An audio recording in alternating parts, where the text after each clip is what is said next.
Very pleased to have with us on the program right now from the great state of Texas, Congressman Blake Farenthold joins us once again. Congressman, good evening to you, sir.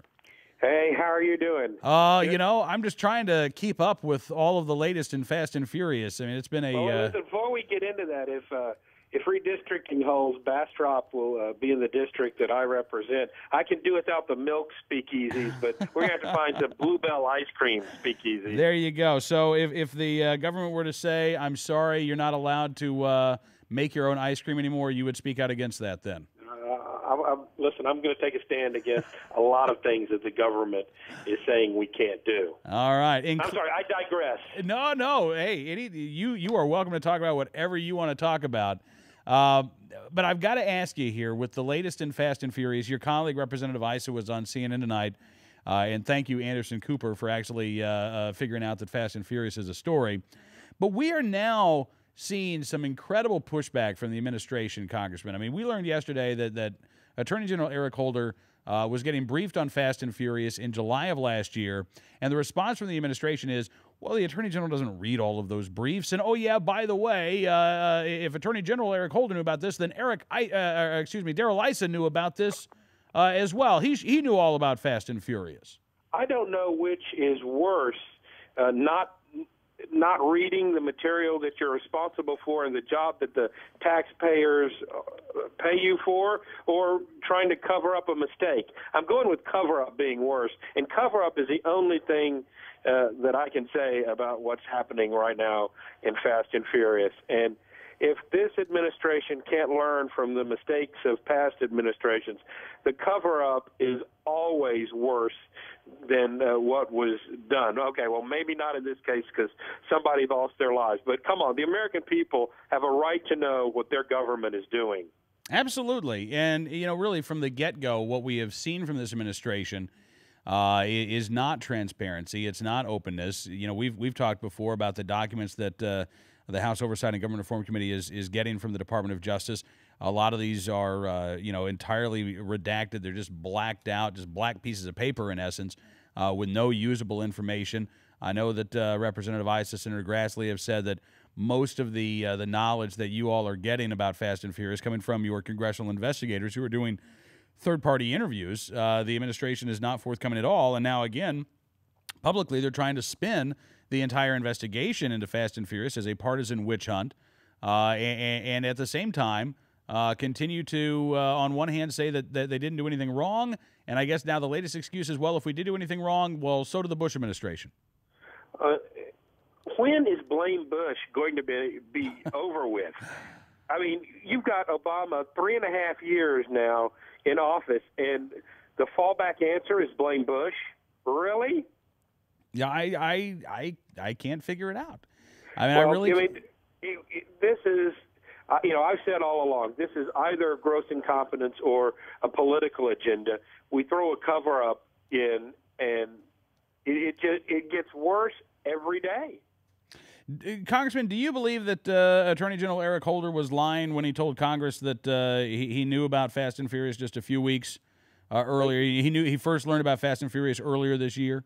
There are two options. He was lying, or he was not doing his job, keeping up with what the Justice Department was doing. We have memos 10 months. He said he learned about it 10 months earlier than when he claimed he first heard about it. So he's either incompetent or lying. Neither are good. Yeah. Both fireable offenses, both offenses that I would probably resign if that came out. If I'd done that. Are you calling for Attorney General Eric Holder to resign? I think it's the only honorable thing to do at this point. CBS has come up with clear evidence that the information was on his desk 10 months beforehand. He lied to Congress. I think at the very least we need to follow up on what Congressman Lamar Smith, the Judiciary Committee, is calling for, is a special prosecutor. But, let's save the taxpayers some money and do the right thing. Would that be enough? I mean, would that put an end to things? If Eric Holder announced tomorrow, I'm stepping down, the president will appoint a new attorney general? I remember when I was studying for the bar. I'm a recovering attorney. I went to law school back in the 80s, practiced law for about 10 years. When you're studying for the bar on the ethics exam, the running joke that kind of you kept in your mind to remember the answer to your questions is rat on your friends and be prepared to testify against them. That's what the lawyers' ethics rules call for. And if Holder knew about this, he needs to rat on his friends and be prepared to testify against them. It's the right thing to do. Well, that would be, I guess, if they did the right thing, that'd be the first time in this investigation that they've really done that. Are you? I'll be honest with you, Congressman. I would be shocked if Attorney General Eric Holder actually resigned. Are you anticipating that would happen? No, I don't think it's going to happen. At the very least, I think we ought to see a special prosecutor look into this.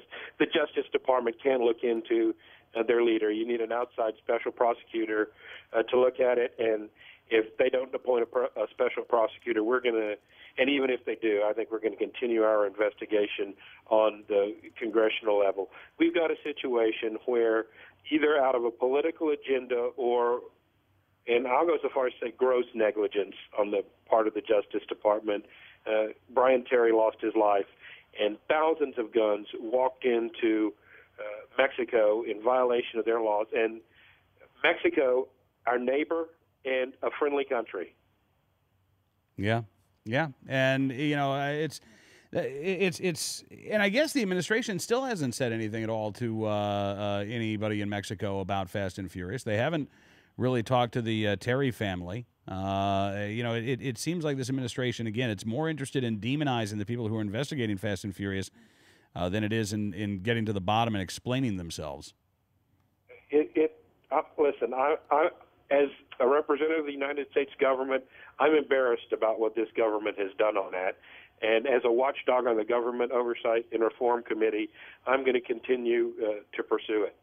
One more quick question for you, Congressman, before we run out of time here. CBS News reporter Cheryl Atkinson was on the Laura Ingraham show earlier today. She said that she was yelled at, she was screamed at by DOJ and White House press officials who told her things like, the Washington Post gets it, the New York Times gets it, this isn't a story. Why do you continue to insist on reporting this?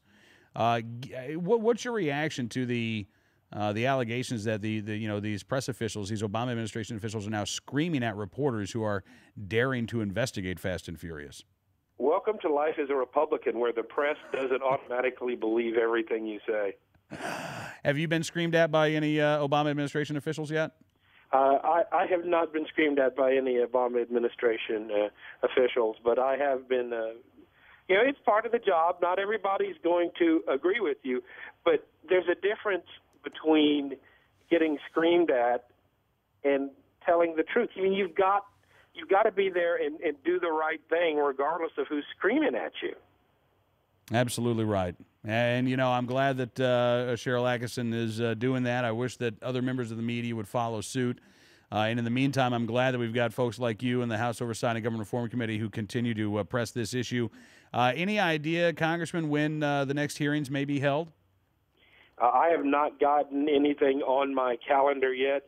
What happens is in these committees, the bulk of the work is done by a very hardworking professional staff of former prosecutors, attorneys, some former journalists, and really hardworking investigative folks. We come in and say, hey, why don't you take a look at this?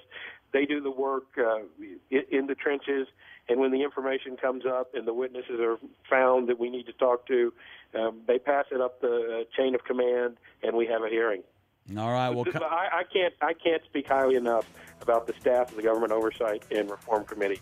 Dedicated professionals. Well, Congressman, thank you, sir, for joining us on the program. I know that they're thanking you for the appreciation, and look forward to having you back on the program again very soon.